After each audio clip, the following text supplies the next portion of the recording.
Let me give you an overview of what we're going to accomplish tonight, or a little bit of an agenda. About the first 15 minutes, I want to give everybody just an overview of the Doctor of Physical Therapy program, let you know where we stand, how many students are coming, what's going on with the program in general. As I go through all this stuff, please feel free to answer any questions. And just kind of an introduction to why we're doing this, or why we have tutor trainings, and you know what we hope to accomplish this evening. One of the first things that we do hope to accomplish is to get a definition of problem-based learning. I think if you put 100 educators in a room and you ask them to define problem-based learning, you're going to get about 100 different answers. So we thought that it would be a good thing for us to come up with a definition of what we thought problem-based learning was, or what we want to accomplish with it here. And that would give us a better gauge that we can ask ourselves as tutors, you know, are we doing this? Am I meeting those goals? And the students can rate us on those. So we're going to spend a little bit of time, probably about the first, I'll probably take about a half an hour, and I'll put some other definition of problem-based learning that I found in the literature up on the screen there that you can look through those. And I have a proposed definition of problem-based learning for us for the DPT program, of things that we typically talk about, what we want from our students, or what we want from our tutorials, and how we want that to go. When we're finished with that, then Mark's going to take over, and he's going to talk about the structure of the tutorial itself, and how we would like that to run. And we'll get a little bit more into that as we go along. And then once that's done, we're recording this for other tutors that come in. Once we finish with that, the recording can stop, and typically what we do is we break up into each group of tutors. Term 5 tutors would go with Carrie, and the Term 2 tutors would go with Mark. Carrie can't be here this evening. She's at a funeral, so everybody's just going to stay, and Mark's going to talk for a little while about some of the more kind of he's going to talk a little bit, I think, about the ICF and some of the other things that we've been required to make changes for CAPTE, and how we're going to do that. And then that should finish the evening. So since we got started a little bit early, maybe we'll be able to get finished a little bit early too. First of all, introductions. I'm not sure that everybody in the room knows each other. A lot of you teach in different terms, and so let's just. I'm Craig Ruby. I'm starting my 11th year in the Department of Physical Therapy here. It's my 6th as the program director. David Hanna. I was a graduate here in 07, and I'm starting I believe it's my 8th year as a adjunct instructor. Danielle Wassam. I was a graduate here, and I believe I'm on my 12th year as an adjunct professor. Chrissy Grubler, and I believe 8, I think, here in one of the directors of clinical education. 8, you gotta count 8? Oh, that's right. I'm Mohammed Hajjat, and I'm starting my 4th year here as full-time. Short and concise. Joe Johnston, and this is the end of my 19th year as adjunct faculty. Crazy as that sounds. I'm Erin Halpin. I graduated from Duquesne in 2012. And this is my first time down here. Welcome. I'm Derek Coer. This will be my first time as an adjunct faculty member also. I'm Noelle Adams, and I'm a graduate of this program from 2009. I graduated in 2009. And I started teaching in 2012, but I took a little bit of time off, so I'm back now. Megan Westgall. I graduated in 2004, and it's my 2nd year teaching. David Edwards. I started adjuncting in 2011, and this is the start of my 2nd year as a full-time professor. I'm Alan Marangoni. I've been here longer than most of you have been alive. I think it's about 33 years at Wheeling Jesuit now, and 12 or 13 here in the department. Tanya Husted. I graduated here in 07. I believe it's my 3rd year as adjunct. I'm Mark Drenach. I've been here for 18 years. Okay. So the physical therapy program is doing really well. We will have 59 students coming in to term 2 of the first year students. That includes 54 students that will be their first time on campus, and we have 5 returning students that did not succeed academically last fall and were dismissed from the program, and then their status was amended for academic suspension, and they were offered a second chance to come back this year.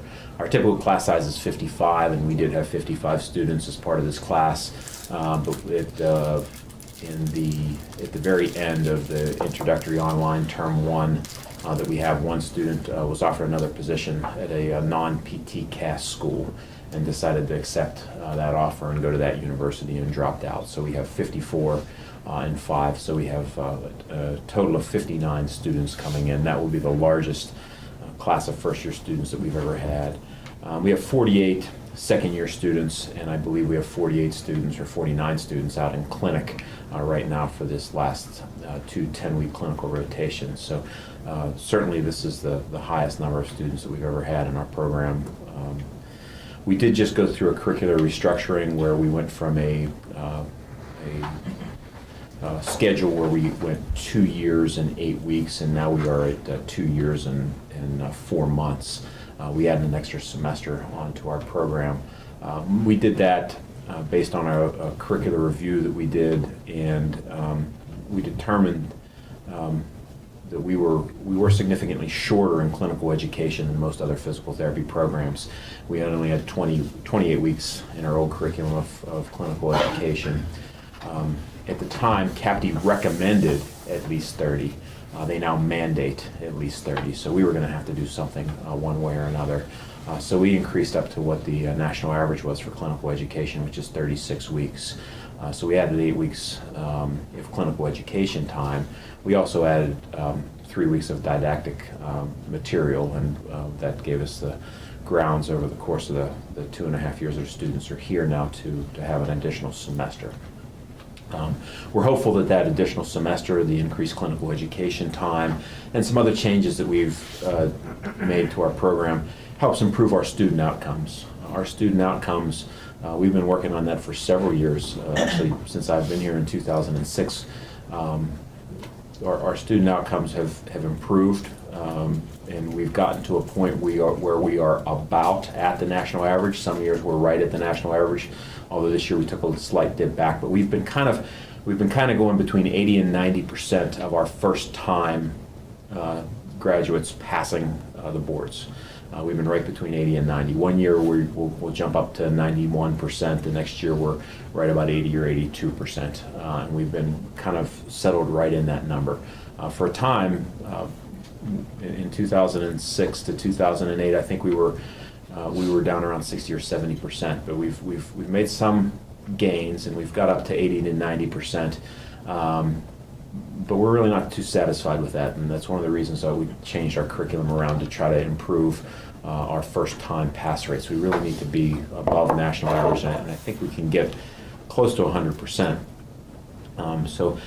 And some of the ways that we talk about doing that is to try to standardize a little bit better what goes on in the clinical science courses, because we have expanded our enrollment. We have a lot of we've had to add so many different sections.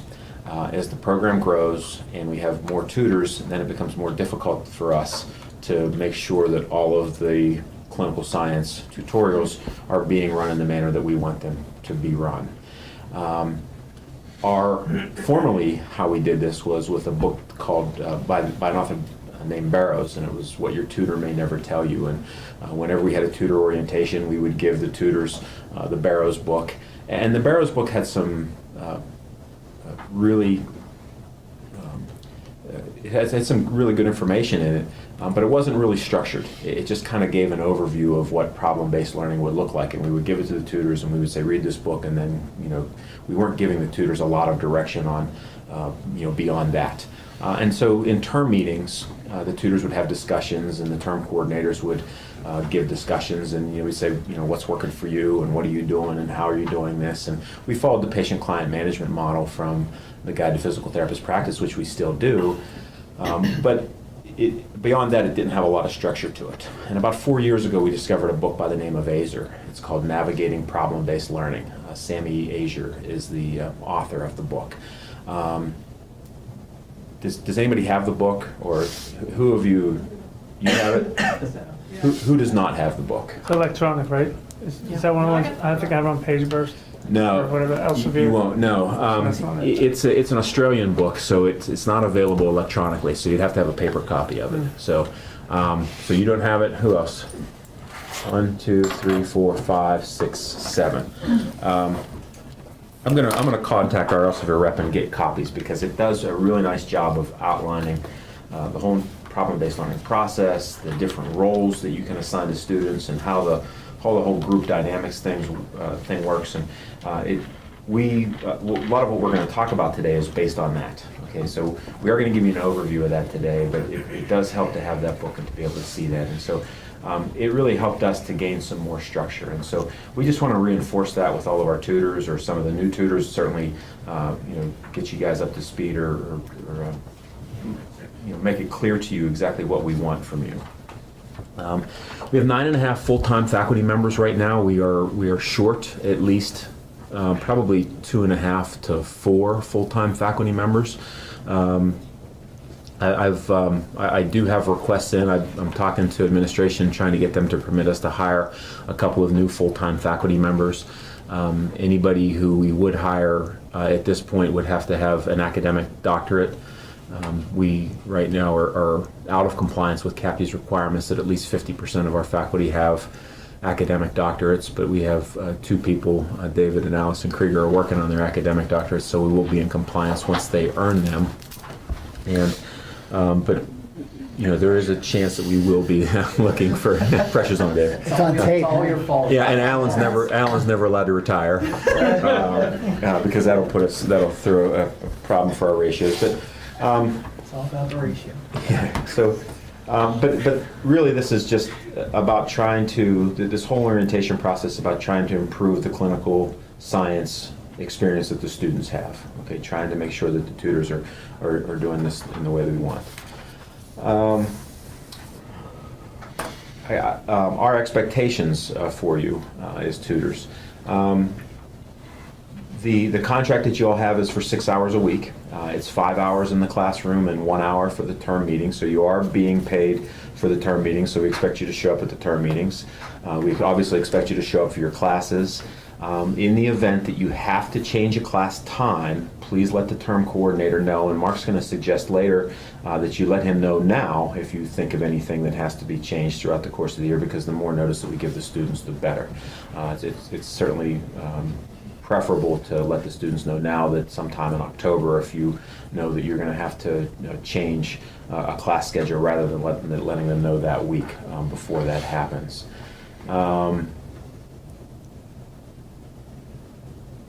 There are also some privileges that you have as an adjunct course instructor that you may or may not be aware of, even some of as long as you've been here, Joe. You have access to the Wheeling Jesuit Library. You can use your faculty ID card to access library resources.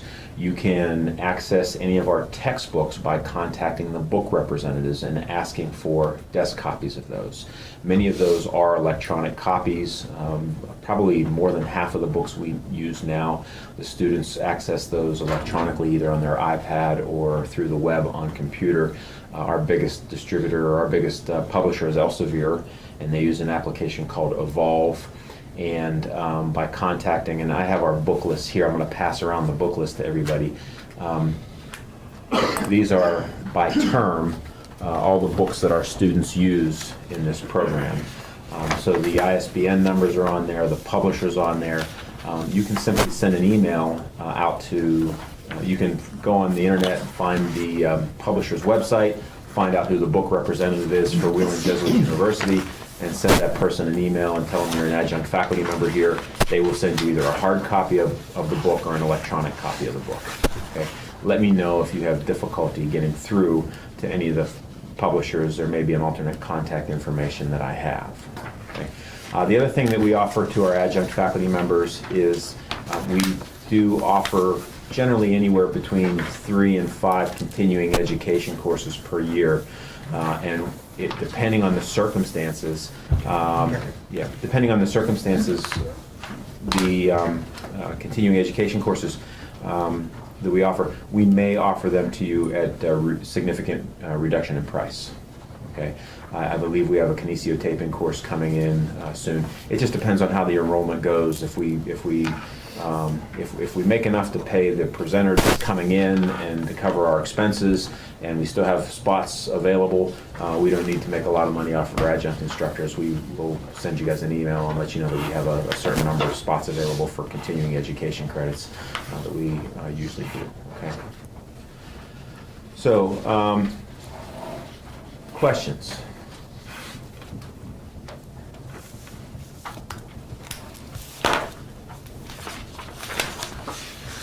Okay.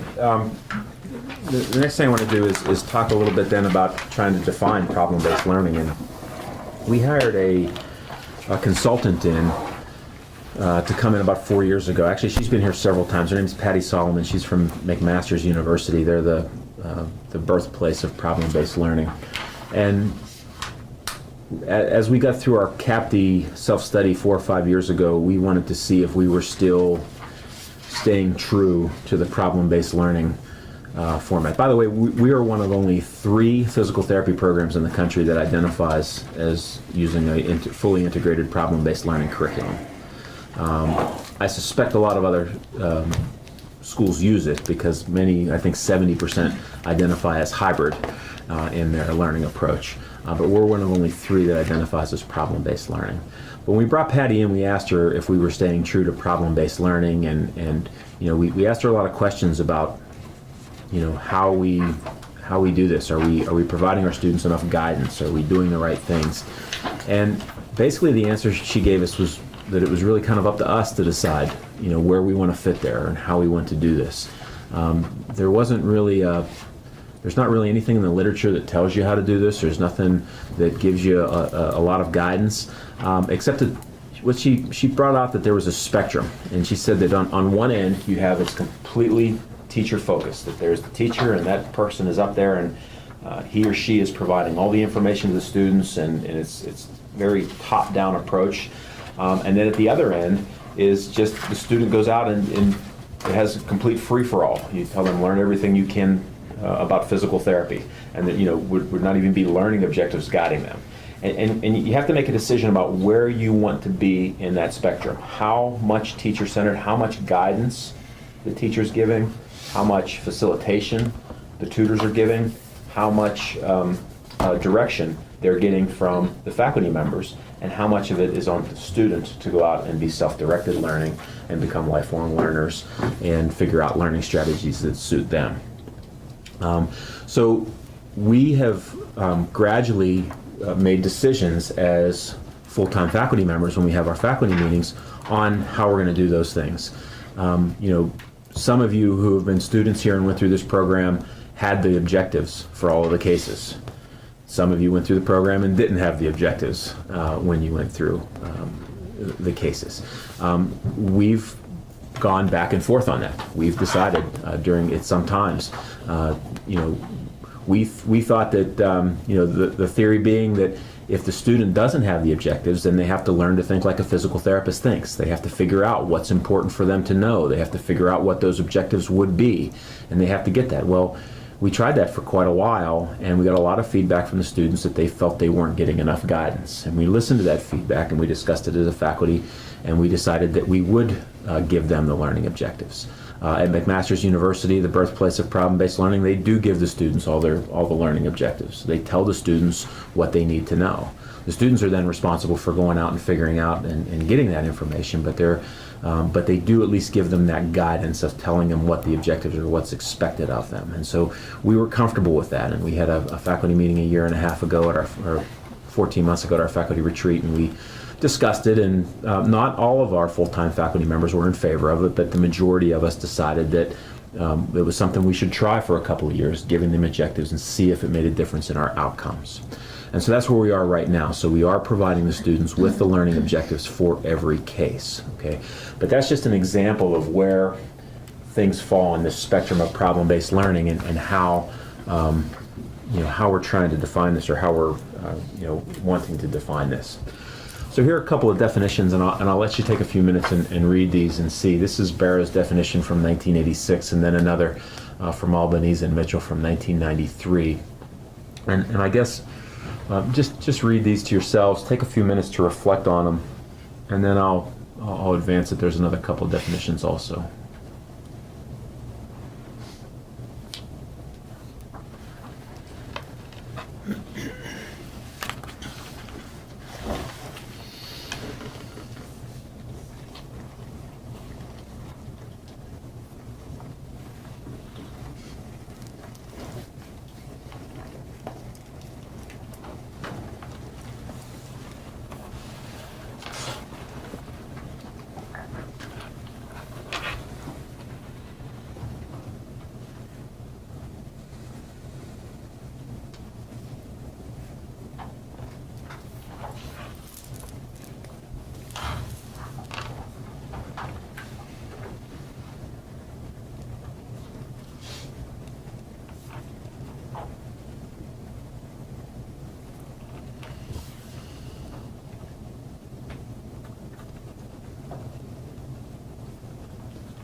Okay to advance?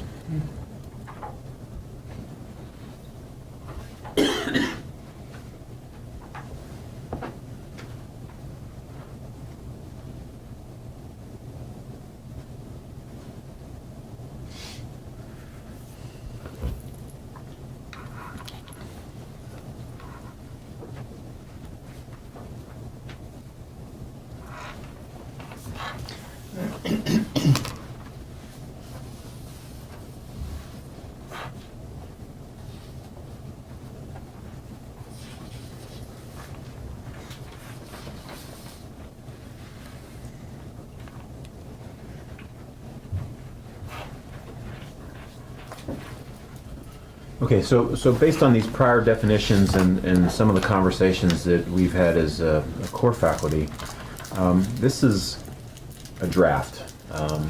This is just a very recent draft, and this is certainly open for discussion and editing.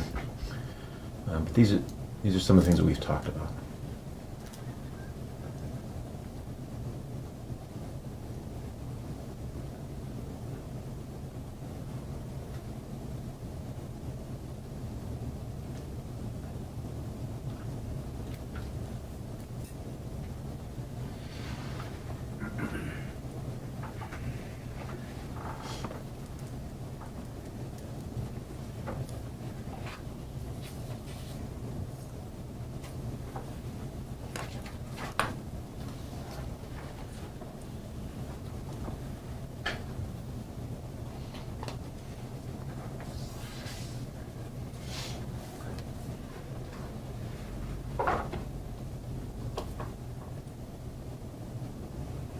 I think those of you who've worked as tutors, do you think this captures what you do or what goes on in our tutorials, or if it doesn't, what do we need to change? Vernon and Blake, I like that one. It was more, at least for me, it was more descriptive. Okay. I think I like the hypothetical deductive reasoning.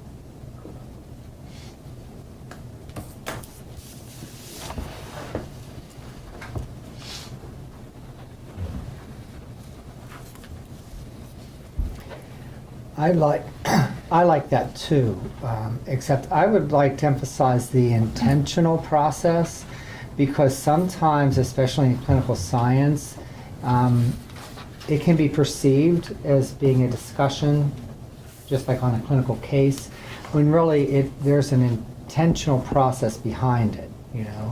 We are going in there prepared, like somebody said, the structure of knowledge, that I do understand how they are going to learn this.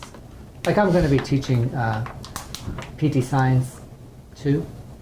I had to go back and read vital signs not because I don't know how to do a vital sign, we do them, except I do them and think, well, this is just how you do it, right? But they're reading and learning, so it has to be more structured on my part and intentional on my part to get them to understand how to develop those skills, and then in order for them to develop critical thinking. So I like the concept as an intentional process of learning. I think that was captured in the deductive, Somebody, in yeah. the deductive reasoning too. Well, Somebody said intentional, I wrote it down. yeah. I like that.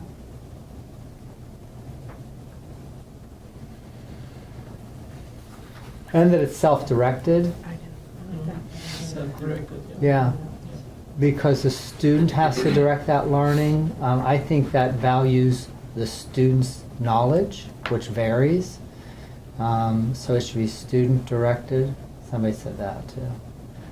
And the last one, they'd be actively involved. I don't think you can succeed if you just passively show up. Or show up and just passively participate passively. I don't know how you passively show up. Do we want to adopt something closer to this Vernon and Blake method? I like the middle two. I think the Vernon Blake and the Albanese and Mitchell one before the slide before that. Mm-hmm. I think that defines it more. I think the first one is almost an end product of what the student should look like when they graduate, almost. Wherever that one From Barrows. The Barrows. I just feel like that's almost like the end product or the goal of all of it, and the other ones describe more of a means of what it is and what it is, how to get there. Yeah. I think when we had a discussion about this the other day, Mark and I and Carrie did, and we were discussing that, what is it that we want from our tutors? Do we want the tutors to be directive in the room? Do we want them to be facilitative? Do we want them to be engage to engage the students to learn on their own?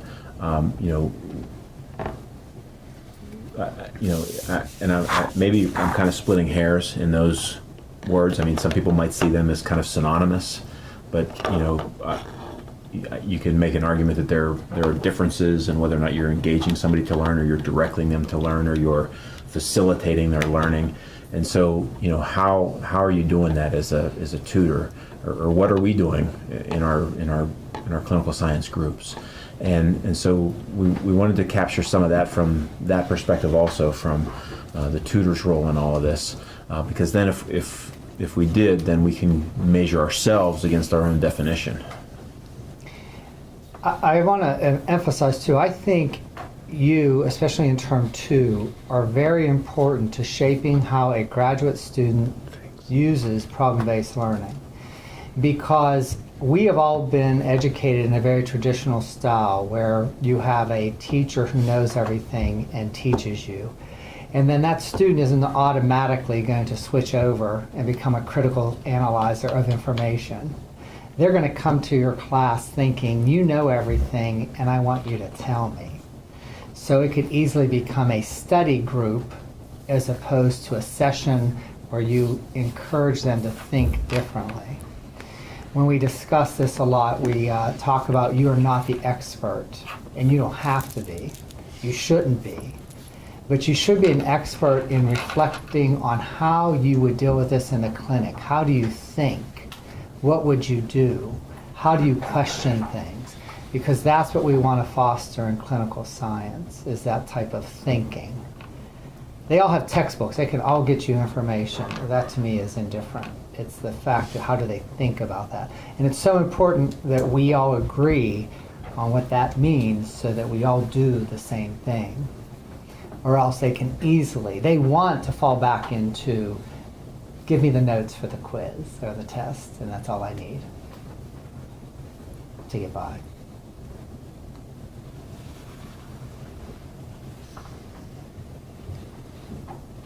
So to help with this discussion, could I ask those who've been teaching longer, like Noel, when problem-based learning, what is the key for you in that? Like, Is it self-directed? Is it critical thinking?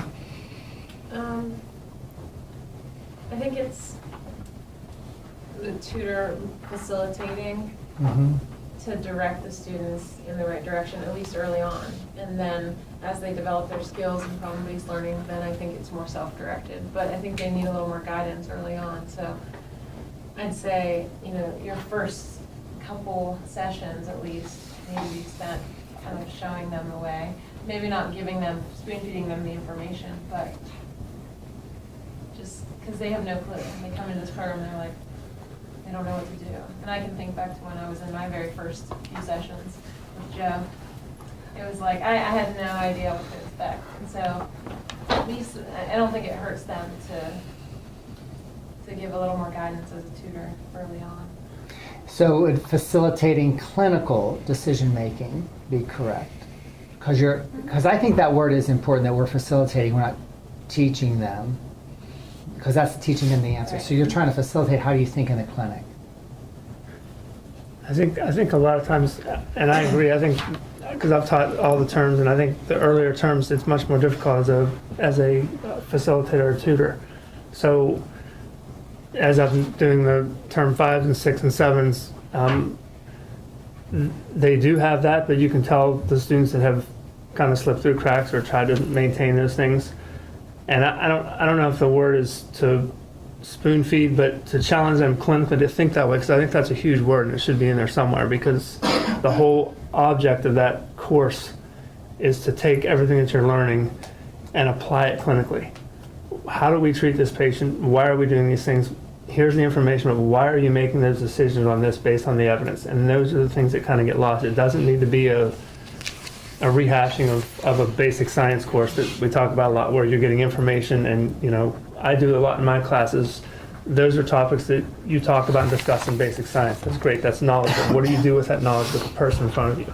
And how do you apply that? And the sooner we can get the students thinking that way and approaching their patient like that and trying to keep it three-dimensional, even though it's one-dimensional, I think that helps a lot.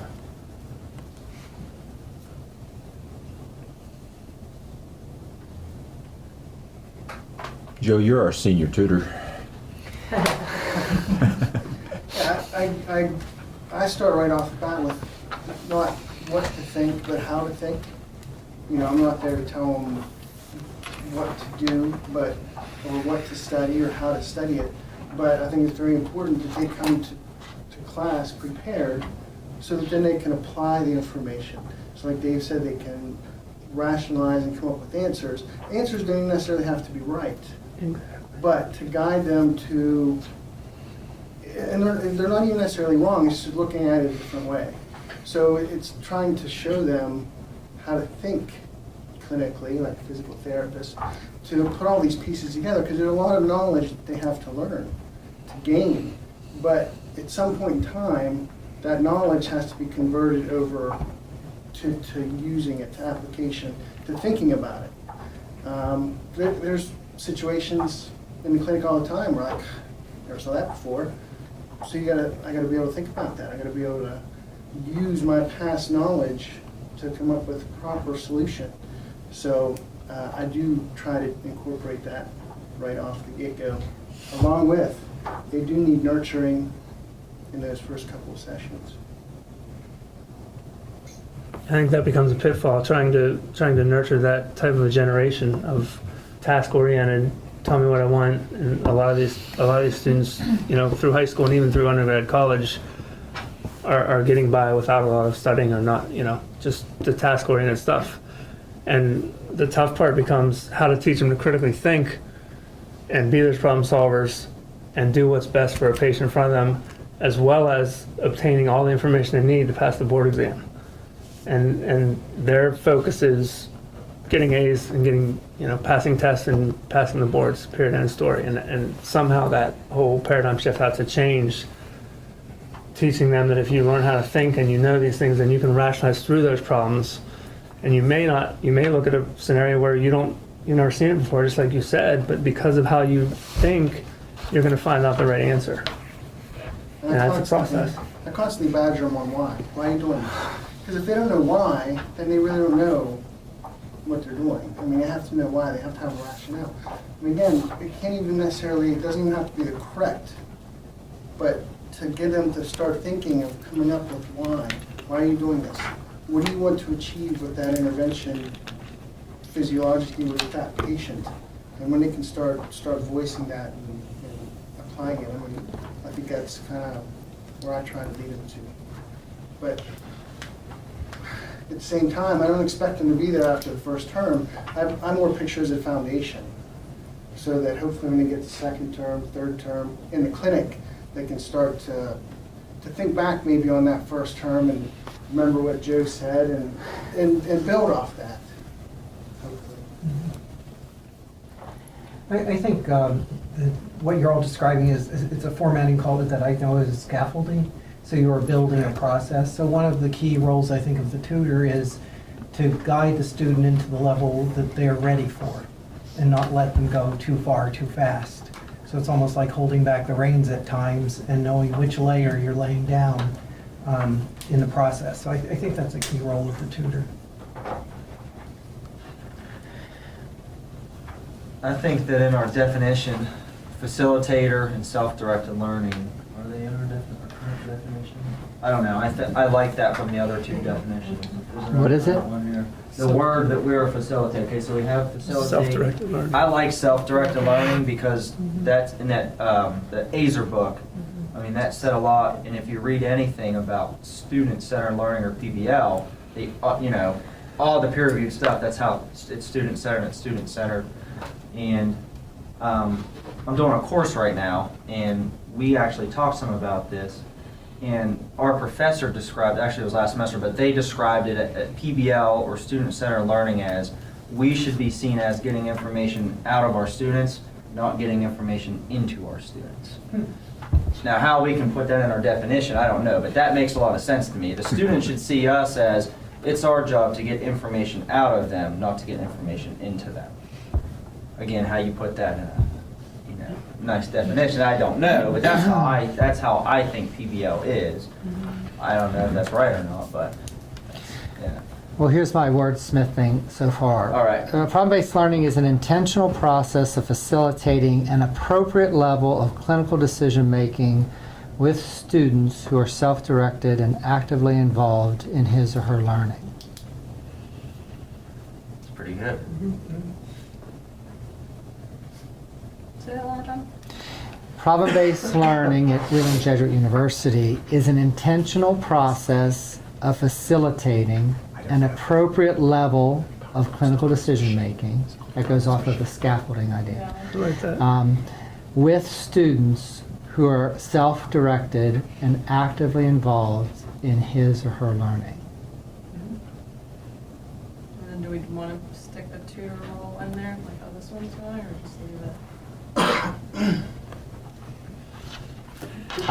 Utilizing facilitators Teacher's or role is utilizing. Yeah. I think it is good to have that last sentence also. You know. I like the feedback part of that because I think that really helps them. But I like tutor instead of teacher for some reason. I just feel like that teacher connotation is you're here to teach, you're here to provide information.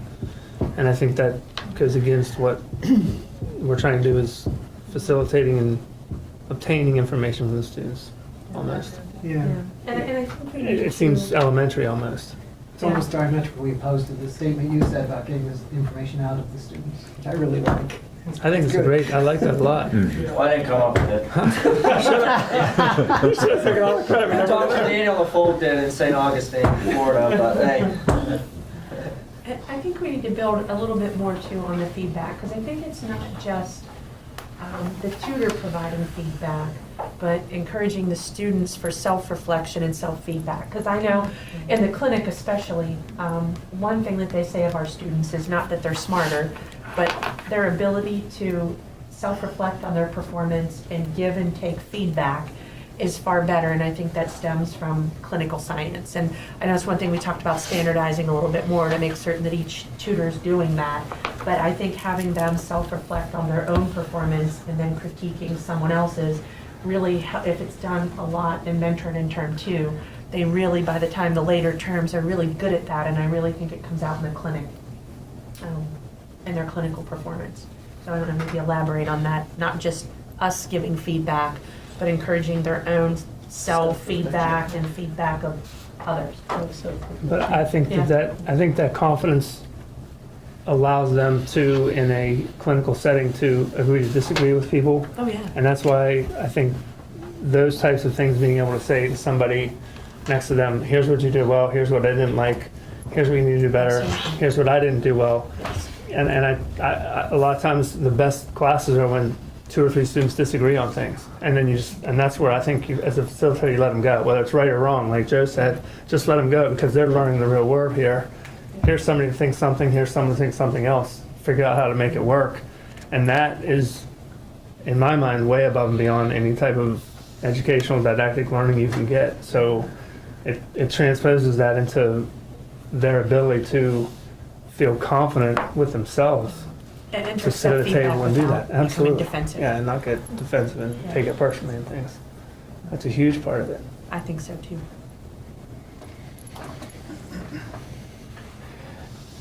So the tutor encourages students to present and build upon his or her knowledge while providing guidance, feedback, and evaluation on the student's physical therapy knowledge and skills. Does that capture what we're saying? We somehow need to get in the encourage self. Along with them to be able to, along Or with the student's reflection on ability to self and others. self-reflect and Of self and others. Professional in appraise others, physical or- therapies? Professional, no. No, maybe promote self. I like when reflection. students or encourage the students to present, reflect, and build upon. Present, reflect, and build upon his or her knowledge. and others. And others. I think the others part's important. The Should group. the build upon the come group- second and the reflect come dynamic. last? What's that? Think reflect after you do it? Yeah. Just switch those 2 words. Well, actually, we should reflect. But you You don't have to reflect in order reflect to while build, you do it. right? Can we make a Oh, mission statement or a okay. definition? Better part of it. But I don't think there's any. It's almost to that Reflection level. and It action. is. Yeah. I think that's good. I said we make a mission Well, statement. yeah, it would. I'm when- just saying it makes it, Yeah. it's very multifaceted and This may be it's good though. incorporated into our mission statement in some ways. David said it sounded like we were making a mission statement because of the amount of effort we're putting into this. And I said, it's probably about that important to us. I like it, Mark. I like it. You wanted feedback in here though to other students or something. And this is still the tutor encouraging the students to present, reflect, and build upon his or Maybe her build- knowledge while providing guidance, feedback, and evaluation on the student's physical therapy knowledge and skills.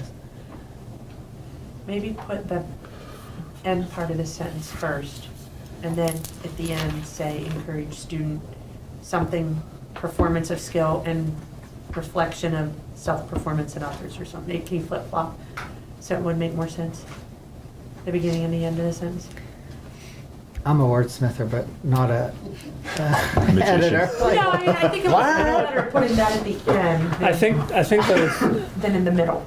the idea of doing this is good because every single freshman student should like memorize this thing so that they understand, because by the time even term 3 or 4 comes, you have these students that still don't get their role. Yeah. And this is their role. This is why they came here and this is why they chose William Jesuit. And if they learn that early and often, that's why I think it could Then why could not- double as a why mission not statement. We've never done this before. Why not make a big sign and put it in some of the key classrooms? Put it everywhere. Yeah. Put on your homepage. I mean, No, just a big sign that says that. Forehead. It's on the wall in labs and basic science. make them memorize it in the first Read week. the sign. Like in an NFL locker room, be a It's like a champion. pledge for your sorority or Pledge. fraternity or something. Yeah. But I think it's all encompassing. I really do. When you talk about peer evaluation and self-evaluation, that's a reflection of an autonomous practitioner. Because that whole concept of autonomy in practice is that you are self-governing and you do that. So the tutor encourages students to be autonomous practitioners through their presentation, reflection, and building upon knowledge while providing guidance, feedback, and evaluation on their PT knowledge and skills. How's that? How about if you just said on their own and the groups, PT knowledge and Yeah, skills? so somehow we gotta On get the others in PT there. okay, I thought autonomous did, but okay. People go on Well, the I mean, it students does, but and it does a lot of other others, things too. It kind of and peers, and what'd you say? And on their own and the groups. Yeah. Yeah, Mm-hmm. then you can, I don't know how the autonomous, it didn't settle quite well with me. It's like we were preparing them to become autonomous. We don't want them to be autonomous right now in PBL. autonomous practitioners. We're You're encouraging the building up. Promoting them to be autonomous practitioners, yeah. Okay, so it comes out that that's what we're developing. That's the outcome goal. The tutor encourages students to be autonomous practitioners. To become, Then it'll okay. work. Autonomous practitioners through their presentation, reflection, and building upon knowledge while providing guidance, feedback, and evaluation on the student's own and their group's physical therapy knowledge and skills. That's one run-on sentence. I think it's very close to being great. It is, I really do. Yeah. I think It's great. our first try, really. Yeah, No, people I think it's take good. years to do We this can make thing. 2 sentences out of that last thing. And I do think, though, that it's a start, and I think throughout this whole term, we should talk about these at term meetings and keep refining this definition. I don't think this is something you just decide upon in an evening meeting, but at least this starts to crystallize what it is we truly think we should be doing.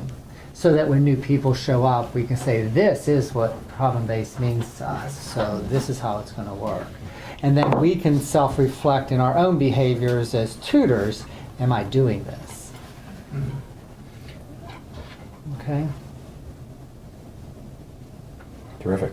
Is that enough time on this topic for now, or should we drag it out? Well, you know, we planned on 30 minutes and we went 29. Okay, so in summary, Shut up. No, that's perfect. Thank you guys very much for your help. I do appreciate it. Okay, so the last thing that I have then is just to really kind of introduce this for Mark is the roles that, according to, some of these are from the AZER book or suggestions from the AZER book, and some things are that we have ourselves. But Mark has taken to the last several years handing these cards out and assigning students roles during the clinic. And from there, I'll let Mark talk about what each of these roles, what the students do with these. And we're going to, should I pass these out now, Mark? The cards, or? sure. Okay. We've prepared a set of cards for each of the tutors. Oh, well, then you don't need a set. Yeah, I Megan have, brought her set too. and I have my handwritten old set. Yeah, if you need a set, they're yours. If not, I like this set with a definition. Okay, one of the, you want to go now? Sure, yeah. Okay, one of the ways in which we want to standardize clinical science is to kind of do the same process in each group. So we're going to use these cards as assignments of roles for students. So you will, at the beginning of your clinical science class, pass out these cards. And so that the students all have an opportunity to fulfill these roles. I also keep track of who's the facilitator, because that seems to be the dominant, like, oh, I don't want to be a facilitator. And so I'm make sure that it's not always the same person. But the facilitator is responsible for facilitating the discussion. They have to keep the discussion moving. They have to interject when they think that you've gotten off track and that you're talking about something. The biggest, I think, pitfall for clinical science with getting off track is when a student or the instructor wants to talk about a personal experience. And then that can sometimes get too much information that can get you off track from the management of the patient case. So that person is one of the key players. The next one is a summarizer. And we're going to go over a little bit more detail what that means. Trying to find, okay. The summarizer is also a group recorder. All the students have iPads and they all do cloud documents. So instead of everyone taking notes, one person takes notes and shares those with the group. That may take a case or two for the students to get comfortable with their peers taking notes for them, but the idea is that only one person should be taking the notes for the entire case on what they are discussing, not everyone. And that's what the recorder can do. Also, for those of you in clinical practice, if you do staffings, I know I'm at Children's Hospital and we staff all the time. The ability to succinctly put forth information is an important art in healthcare. To be able to give information that is key for other decision makers without going on or giving the priority to the fact that she has 5 dogs in a double wide trailer. Is that really, how relevant is that to my care? So they are also asked to summarize information. It is an art. Did you mean to put them on 2 separate? Yeah, there are 2 separate correspondents. You can, yeah. Or you can double them up. I always have them start and end at the end. I always have them start by summarizing. If they want to take a break, I have them summarize then, and then at the end I have them summarize so that they can practice. And actually I'll give you a piece of paper that goes over how to summarize, so that we're all on the same page on doing that. But I think that's an important oral skill for them to develop. Timekeeper is just that person. They tell me when we're taking a break. The students don't look to me to make those decisions. They tell me when times are getting up, so they're in charge of that. I am not. That helps to facilitate group responsibility and group dynamics. So you have a timekeeper.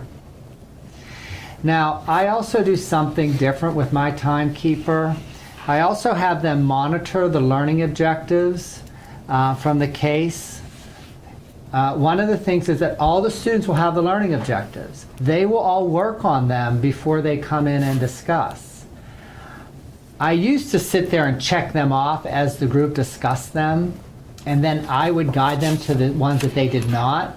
Well, I stopped doing that. So now I have my timekeeper, whose job really is to just participate and keep track of a watch, to say, okay, you have to look at the objectives for the day's case and the general objectives. Have we covered them all? And then they take responsibility of doing that. I don't. So they can bring up, we really didn't discuss, the psychosocial aspects of the husband and wife situation. So, okay, then let's bring that back into our discussion. So I make that their job, and I have the timekeeper do that, to monitor learning objectives. The information giver, again, when you want to, especially in clinical science too, when you want to know how to say a word, because they don't know how to say that word, or they say it and it's really wrong, it's important that when we are communicating with other healthcare providers that we say the right words, that they have meaning. And so I ask, the information giver, well, how do you say that? So they're the ones that look it up, not everybody, because then that stops the group discussion, right? One person looks up that information. They have tons of dictionaries with phonetic pronunciations. So they will do that and bring that to the group. Also, if we have a question, they look up the information, not everybody. So we can keep discussing. They then interject what the information is that they found in the source that they're given. All right? That is the information giver. You also have somebody who's supposed to ask probing questions. Good luck with that. On my card, I wrote that they will ask 3 pathophysiology questions with each session. Now, I just do that because, one, I think it brings in basic science information into a clinical discussion, and I give them the number 3 because they know they just can't say one thing and then they're done. So they have to ask probing questions. And man, some of them do a great job with that. They really get them to start thinking about the pathophysiology in the actual like patient sitting there, like what's going on. So some students can do that very well. But they can ask any probing question. They should be asking a lot of the why questions. Why do you think that? Is that a really valid tool? Is that a reliable tool? Things along those lines. The scribe writes up on the board regardless of their penmanship, because some people like to bag out of that because they do not write well. That's not an excuse. They write up on the board like the goals that the group develops, some of the treatment plans that they develop. They draw things on the boards for the group. Again, the group all has their iPads and they frequently can take pictures of the whiteboard. I tell them, take a picture of that before you erase it so you have a visual record of what was written, and that helps. A word finder, I'm sorry, that's just, the information giver is really the person who looks up information, whereas the word finder finds out how to say a word or what that word means. Here's the other thing to do as well. In all clinical science, please push them to use medical language. It is the lower limb, not the leg. It is the upper extremity, not the arm. It is the knee joint, not a knee. I mean, because I think, that's something that we have to encourage in this atmosphere of academics. And if we encourage that, they think that way, even though they can speak differently. Many students say they have an easy time speaking to patients, like they could use common language. But if they're talking to another healthcare provider, like the psychologist or the orthopedic surgeon, they have a harder time. Well, that's because we're not asking them, in my opinion, no judgment on you, Joe, but we need to use more medical terminology in our own language and encourage them to do. We have to role model that for them. It's the quadriceps muscle, not the quads. Because they won't know what quadriceps muscle is. They'll just think they're the quads or the hams. I don't get it. I also ask the word finder in my group anyway to ask all the psychosocial questions, because sometimes that gets lost in a discussion because again it's so science oriented that they'll forget to ask the psychosocial questions. So I actually do that, have the word finder ask psychosocial questions. And then there's the patient advocate, and this is the group member that assumes the role of the patient. On how does the patient feel about that? What does that mean to the patient? If ever there's a question about the case for more information, the patient advocate adds that information into it. Clinical science cases are written to be vague. They do not include everything, and so that the people reading them could think about what is important. So we don't tell you in your first case what Amy Cajun's hair color is. But somebody may want to know that. So you can say to the patient advocate who represents your patient, what color is your hair? And she can say red. And then all of a sudden then Amy's hair color is red. Right? So that person is supposed to advocate for the patient on how the patient feels. They make decisions like, Amy, I want you to run on the treadmill, and Amy, the patient advocate, can say she's not running on the treadmill. All right. If Amy says that, then you go to something else because this student acts as the advocate for the patient. Okay? Because they'll say, like, how many stairs does she have in the house? And I'll say, well, Amy, how many stairs do you have in the house? She'll say 7. And then I say, and you don't have to be sex specific. You can make Amy one of your male students. Patient advocate is any one of those. Okay? Is that clear as mud? You want to pass these around? Crystal clear? Okay. Is you done with this? Can I go up there then? And May I have a question? Because last summer I was the first time I was the term coordinator for term 7, which was completely new.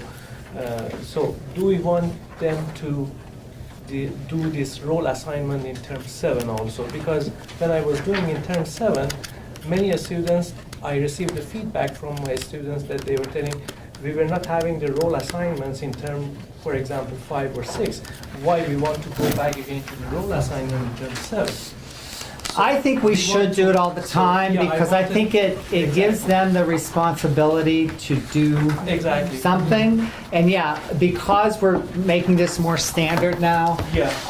yeah, you're gonna have students who are like, I ain't doing that, but So that's why we are I doing it. wanted to, be consistent on this. I have a question. I taught a clinical science class last year, and what I did is that before the class began, I assigned the roles for each of the classes, so everyone knew what their role was going to be throughout the semester. And they said they really liked that. Is there a pros or con to doing that? Would you rather just have it handed out at the beginning of class, or is there an advantage to pre-assigning it? My students like that. Like what they're gonna do next time? Yeah, like Yeah. I know I'm the facilitator next time, and you're the facilitator the time after that, and you know that at the beginning of the semester, you know what your role's going to be.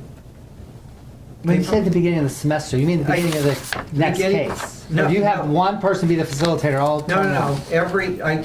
If there were 7 people in the class, number 1 is facilitated first class, number 2 is second class, number 3 is Oh, third I class. see. So they know what their role will be in advance, and they prepared for it too. Which, the facilitator always knew the case a little better than everybody else. And so it worked that time, but I didn't know whether that was, since I only teach it once every 5 years, I don't know if that's a good thing or not. I don't know, I've never done that. I mean, I may tell them next time, like, you'll be the facilitator, and I may pass out the card so they know that, but I've never done what you've done. But I'm open to however you want to do it. If you just want to randomly give them to them, just make sure that we're not gravitating towards the same person doing the same thing all the time, so they all get part of this group dynamics. If you want to schedule them all for the term, I don't have any. I'm indifferent to how that's done, really. The bottom line is this is mandatory now. It is mandatory that all the students are assigned a role with each case at each session, yes. Help foster group dynamics and help foster more group dynamics, really. Yeah, and consistency because, we want all of us to be doing the same thing. Because if all of a sudden, Joe decides not to do it, then we hear, well, Joe's not doing that. I wish I was in Joe's group. Or I don't like Joe's group because he doesn't do that. So I even did this in basic science the last term, and for one group it was just phenomenal how well it worked. The other group it was like pulling teeth. So I don't know whether it was It just goes me to or the sleep group because at it's the not time. plugged in. So I'm going to try to do more of this in basic science this year too. Is that explained in the syllabus for the class then? That each of them, or each student is going to be assigned something like this? I'm just asking because in the past, there are classes where I've used this or other classes that have been very dynamic and I kind of use it as a feeler and haven't used them because I feel like I didn't meet, everybody was, and so now that we're streamlining, especially the students upcoming, our answer as tutors is, look, number 1, it's not your decision. Number 2, we're streamlining, that is what it is, so deal with it. I mean, that's basically what we're doing, I think. I think we have to be consistent. I just think students with the inconsistency, then that throws them. Yeah, and when you talk to the students, they will tell you all the different Absolutely. ways they've done things, and I some think- things work for them and some things don't. Along those lines of consistency, we're also giving you some suggestions for how you're going to run your class. What you're going to wear. No, I'm kidding. All right, when you begin the class, okay, first of all, there's no food and drinks allowed in there unless they're a covered drink, but they're not allowed to pull out food in the middle, and we should reinforce that because we do get, this is an old building, and we don't want animals coming into the building. And when we get lax on that, the cleaning people tell us there's food on the floors. So we don't want any of that. They can bring a covered drink. To date, nobody's have been dehydrated or died of hunger while they've been in this program. So they come in, and what's helpful if you have the scribe, you assign their roles. And then you write on the board, what do you want to do today? What's our objectives for today? Because then the group can decide what do they want to do. Like what areas they might need to cover, how far they want to go in the discussion. They really want to talk about treatment planning more. They want to talk more about differential diagnoses. It's up to the group. I have them just write up on the board a list of things that they want to cover. And they write it up there and keep it up there so that guides their 2.5 hours. Like they know they're going to cover these things. Okay? And then I take about 20 minutes to have them discuss any problems on the objectives of the current case. All right? This is the only time that you will overtly review those learning objectives as though we're studying them. Just if you have any questions. Is it like, are you familiar with a DEXA scan? Did anybody find information on that? What did you think about the METs in this, understanding METs and the charts that we use, and why is that relevant? So this is really the studying time where they can ask questions like that, and that's open, that's limited though to 20 minutes. If you start answering questions on the objectives or guiding the whole discussion on what the objectives say, this becomes a study group, where I'm not thinking about patient management, I'm just thinking about the answers to all these questions. But I think they do need a time to come together as that group to discuss some of the things that are more challenging to them. And in my experience, it's a lot more on treatment, prescribing treatment, and the parameters to prescribe treatment, which they want to discuss. So you can leave it up to them. But I would only go for about 20 minutes, no longer than that. And then you want to take them through the process of the patient-client management model, because they are given the guide worksheet. They know that they start with a history and what are the relevant questions in the history. What more would you want to know? Why do you want to know that information? Has Amy ever exercised before? Why is that important for you to know? How overweight is she? How long has she been at that weight? Why is that important to know? What does that mean to you? Things like that. So you're going to go through that patient-client management model. We do have the guide worksheets that you can follow. The students will also have them. They usually structure that information that way, but they should be guided to discuss the patient that way as well. This will also be the time where they can practice some of their exam skills that they've learned in PT Science. If they're doing goniometric measurements, so let's do goniometric measurements of the hip joint. You can use the lab if it's opened. We also have study rooms that you can use, private study rooms. One of them has a treatment table in it, so you can actually take your group and have them go through some of the skills that they would be doing in PT Science at this time as well, so that they can see how that's applied in this clinical setting. Okay? Can I add something there? Yes. Also, I would say to, a lot of times, and we hear it from the clinic too, that they'll say, oh, what exercise would you do? And they might say, well, I would strengthen the quads. Encourage them and ask how and specific exercises, and then maybe if they're not certain what it is, to perform those too, because that's the feedback we get when they're in the clinic as well. I'm really good at knowing I need to strengthen the hams or the quads. And then when their CI says, well, where would you start, or what exercises would you do, they stumble there. I don't know that they've talked through them with the name and actually how to do them. There's a lot on saying the correct thing to strengthen the quadriceps muscle is correct. How do you do that? Ask that question. Ask how. Describe it to me exactly how much rest would you give her? How long does she have to hold that contraction? What angle should her hip joint be in at this time? Ask those types of questions, because that's going to get them to start thinking about that, because too often if they say, well, I'd strengthen the quads, we could easily move on because that is the correct answer. Yeah.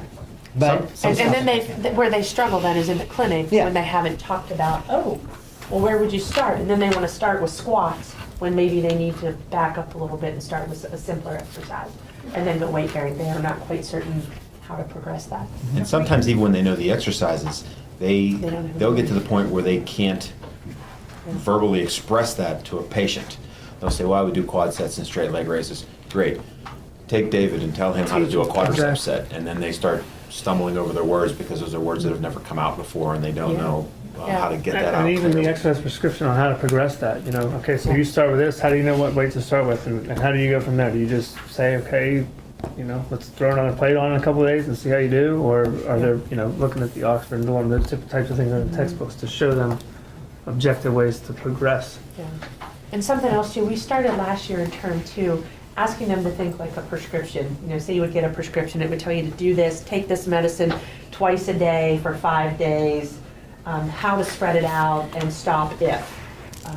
So something because they'll say to do it, but then they don't know, do you do 10 reps? Do you do 2 sets of 10? How do you progress that? That seems to be one little area that they feel weak on in the clinic because they've talked about it, but they've never performed the exercise, or they didn't talk about it in terms of, do you have them do 10 reps and only 10? You start out 3 sets of 10. So maybe breaking that down a little bit more might help them in the clinic if they've talked about it first.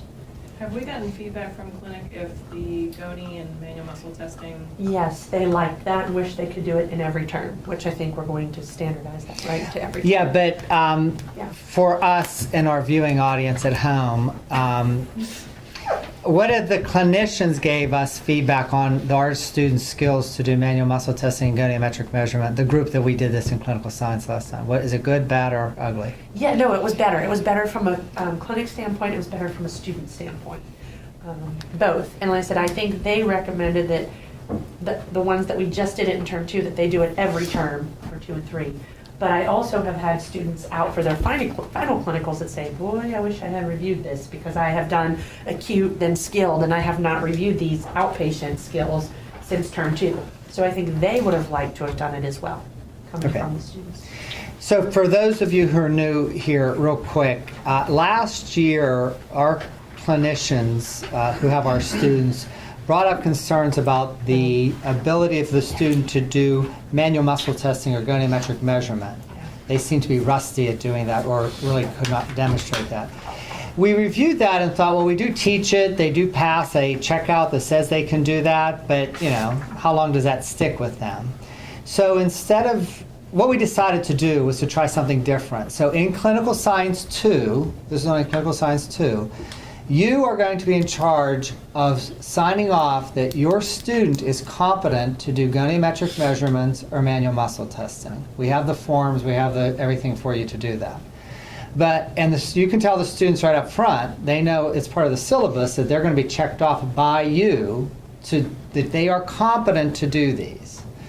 And so what you're going to do with your patients every session is saying, okay, let's do manual muscle testing of the knee joint, of the muscles across the knee joint. Let's do goniometric measurements of the knee joint.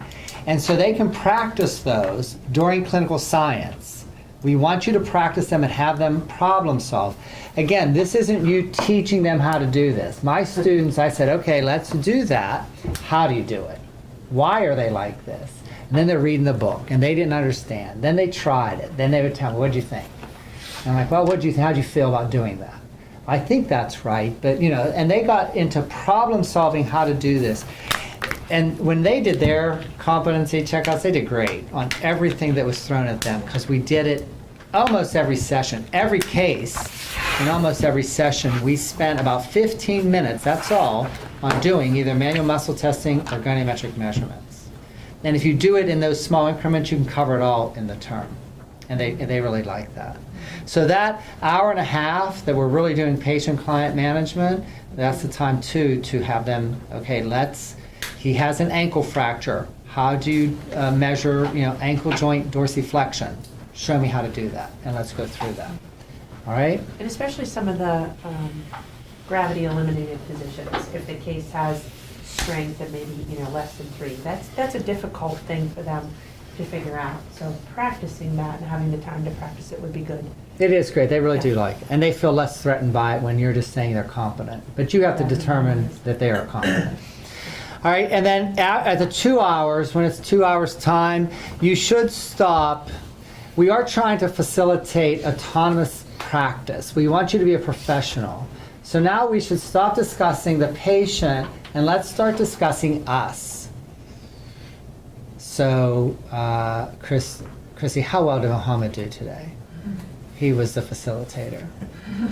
And she's going to say, he did great. Meanwhile, he said nothing, right? And you're going to say, do you think he did great?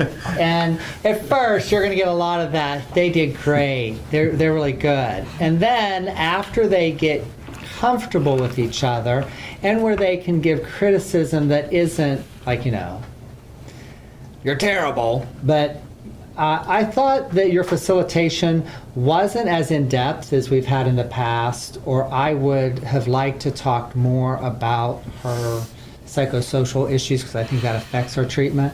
I think that develops. So you want to have time to start that development, that self-evaluation. How did each of one of us do? You can have them just do one other person. You could have them do the group. You yourself can give them feedback that is constructive and helpful. All right? I also asked him at that time did we cover the learning objectives for the day? Do you think we did? Are you happy? Because they prepared, and they should know that, yeah, we did cover that. We did use it. That was good. Again, I don't personally do that in my groups anymore. I make that the student's responsibility. And then for the last 10 minutes, you might want to just discuss what are we going to do next time. This might be where you can say, okay, next time, Alan, you're the facilitator. So he is now knows that the next case he will be a facilitator. We might say, okay, Joe, remember you're going to look up the reliability of goniometric measurement of the ankle joint because you're going to look up for a paper. Or if people bring up things throughout, so you can then use this last 10 minutes just to discuss with the group. Because sometimes I'll say, as a group, you really didn't understand the measurement of pain. And so I think as a group, you should, explore that option. And next time when you come back, we're going to talk about why we measure pain and the different ways of measuring pain. So whatever you think they need as a group as well. Okay? Any questions? That's what we're recommending as a kind of an overall structure. And really to make sure that we assign roles, that we give time to talk about specific learning objectives that they need, but that we really focus on patient-client management. We look at skill development, especially in Term 2 in manual muscle testing and goniometry, and that we also have time dedicated to talk about evaluations of each other. Okay?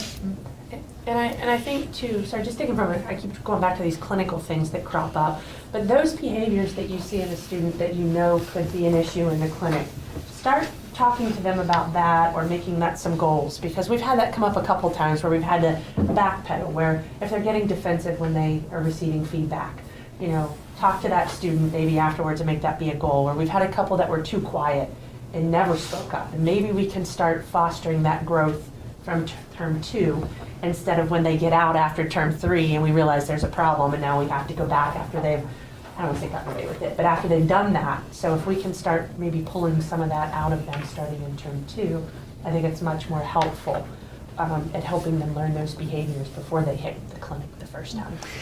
And I just want to point this out, this little awareness. If you have a student in your group that you do not think is very professional, like they're too quiet or they're too aggressive, when or if you decide to say nothing, somebody else is going to say something because you're going to get that student in the next term, right? Or we get that student and we wonder, how did they get through that?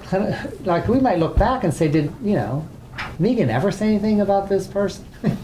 And no, she's great, like she is, or he is. So anyway, just keep that in mind. It's our responsibility as professionals to point out when people's behavior could become difficult when you're trying to help others or working with others to help people.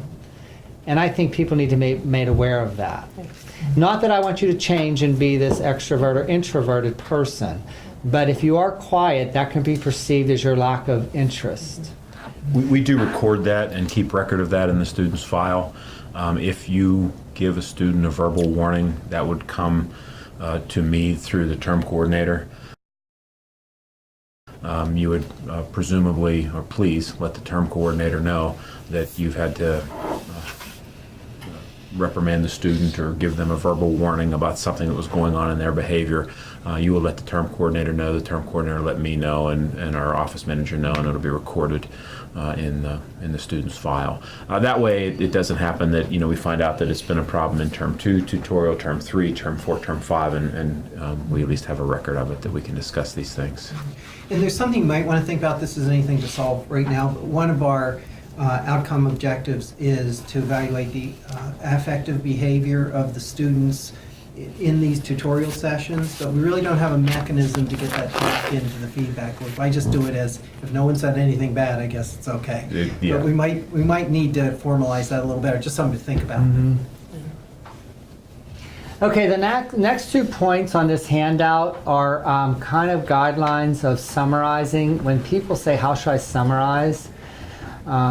Again, this is just how we do it at Children's Hospital, because we do this with about 20 people every Wednesday. You say their name, their age, they're a man or a woman, why were they referred, the relevant history, not all of the history, but the relevant history needed, like on why we developed then, why we did this examination, and why we developed this plan of care, what interventions are we doing, and any progress that the patient is making. It should be very succinct, like within a minute. They should be able to say all those things. They have a hard time with that because they have to filter through what is relevant information and how does this information relate to the succeeding information. So we just came up with this list, and that's what they should look at when you want them to summarize. That Amy Cajun is a 24-year-old female who was referred to us for weight management. She has a history of exercising at a moderate level. When she was in high school, she no longer does that. And it's been so many years. In our exam findings, she had a BMI of 25, no other significant results.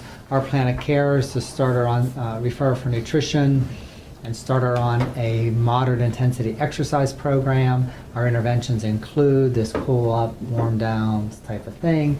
And she has really been compliant with 50% of her progress over the last 2 weeks. There you go, right? That's a summary. We also have citing of literature. We use an ocean of information from Google, which people have no idea. Basically, they want to know if Amy is overweight, so they Google overweight Amy, and they get everything that you could want with that, right? So they should be citing that I did find a cohort study that was published in 2015 by Marangoni in the Journal of Family Practice. The title of the work is Obesity in Women Named Amy. And what they found was that there was no correlation between a woman's name and her BMI. There you go. All right?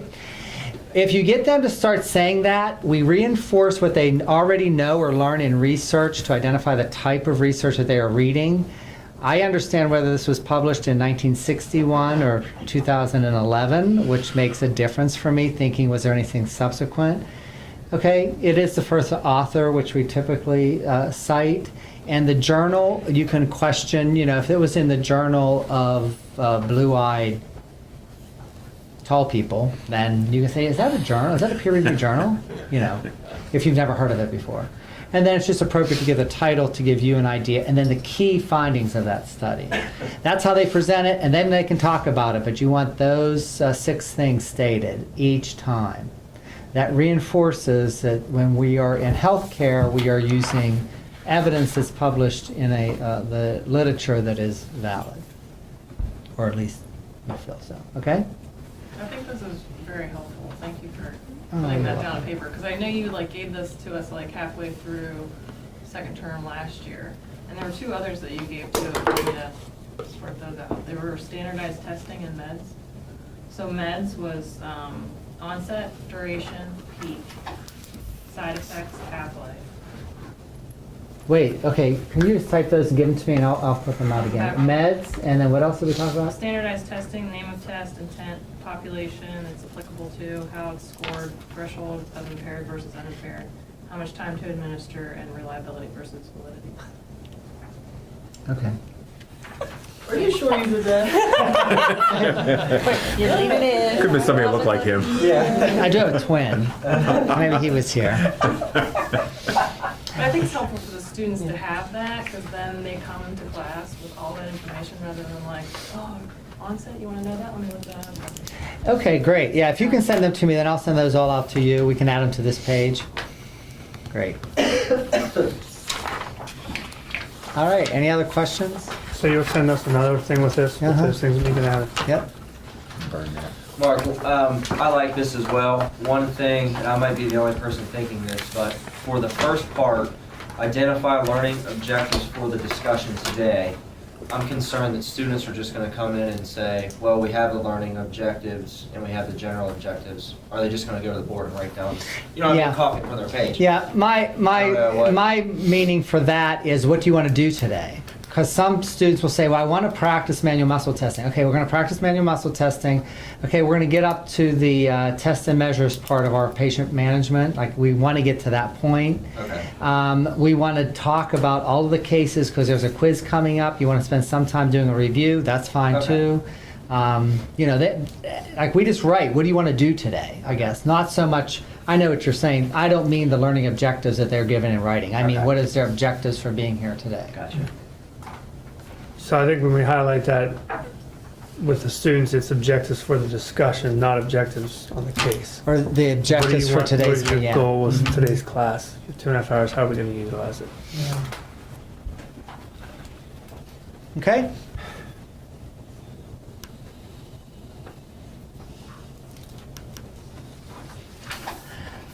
All right. Do you want me to go over Amy Cajun? If you're gonna, do you have anything else to do before you go into I don't know, how Just did you turn do one. this? I can't get that. How do you full screen? that green dot? The green dot.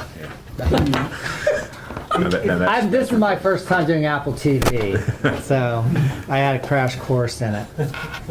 Then just in the top where that bar is, take it up to 200% or 250%. Mark, before There we you go go. to this case, in term 7, we have done, Carrie, she suggested to have, on the blackboard, we have a tab on faculty information. So all the cases, our meeting report and everything was there on the blackboard under the tab. So we have done in term 7. So is that something we are continuing in term 2 now, or next semester is also, we want to be in the same way, consistent or no? The faculty tab in the blackboard. Yeah, we had it before. That was something Carrie should started. I don't have that Okay. in my. It was going to take care of it. No, I don't know. So if Is that Carrie's some- doing that in your term, then she is. I don't. I have done in term 7, and Carrie, she has started in term 5 maybe. I have folders on my Blackboard Okay. that they'll access for all their Okay. evaluations and everything. Okay. And I sent them all their cases already. I Okay. mean, I don't know. I can look into that Okay. to be more consistent for tutors, really. Yeah. Mark, if you could just take a few minutes and talk about the ICF language changes that we're required to have some objectives for, and then will that be all for, then everything else will be just specific to the term 2 tutors that you have, right? Except dates for coverage. We're still doing the new? Is that part of this? Yeah, so if you could just do those couple of things. Yeah, I'll do And then I'll TC, take look the at term that. 5 term 5 Okay. tutors and take them down to the adjunct faculty lounge and tell them a couple of things that Carrie wanted me to tell them, and then. All right, real quick. In the cases, this is Amy Cajun, and this is only in term 2, although all terms need to start doing this, I would imagine, right? We do, yeah. We have to update the language we use to correspond with the World Health Organization's International Classification System.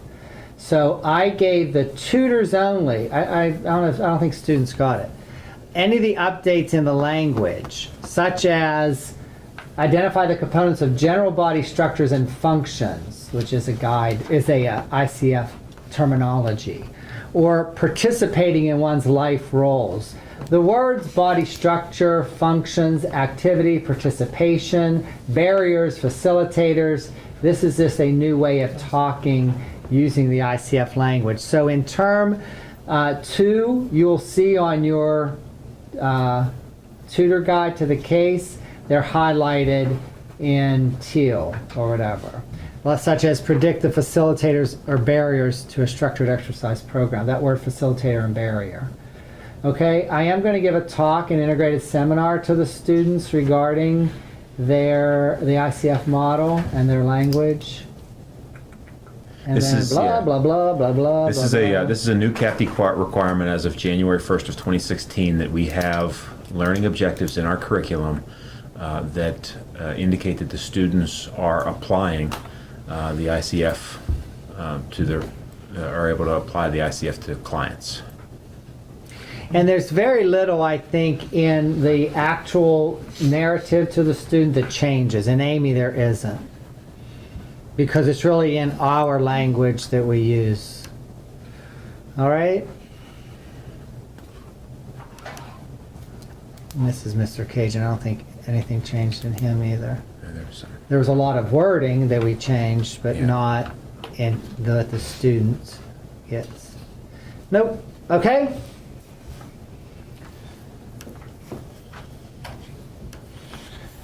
So the next thing, oh, and for the term 2, people in term 2, I sent you all your cases today in an email, as well as the syllabus.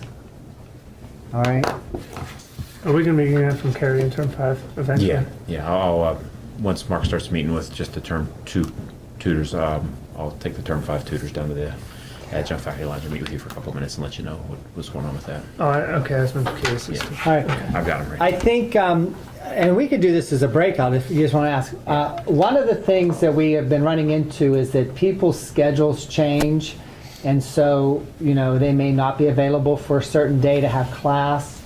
The first option is to reschedule the class at a different time where you can be available either the day before or the day after that can fit the students and your schedule, okay? If that's not possible, then we do try to, if the student group is good enough, they can run on their own and a tutor can split their time. Our last option is to split them up because some of the feedback is that's not always the best option. So when we split up into a term 2 and term 5, if the term 2 faculty have actually dates, yes, I cannot be here at this time. We'd like to discuss those now and get them in and get those notified. Because the students can come in on a Wednesday and they do have time on some Fridays if they know ahead of time. Because they tend to schedule themselves out, and so if we're telling them like 2 weeks from now, Noel's not going to be here, they're like, oh, I already scheduled this, right? So then that becomes more problematic. But I do a clinic the fourth Thursday of the month, and I always start my class and tell them on these times we're going to be meeting differently, and that was fine because I told them like the first day how the rest of the term was going to go, and they were good with that. It's only when we're telling them when they already scheduled something that becomes problematic. So, all right.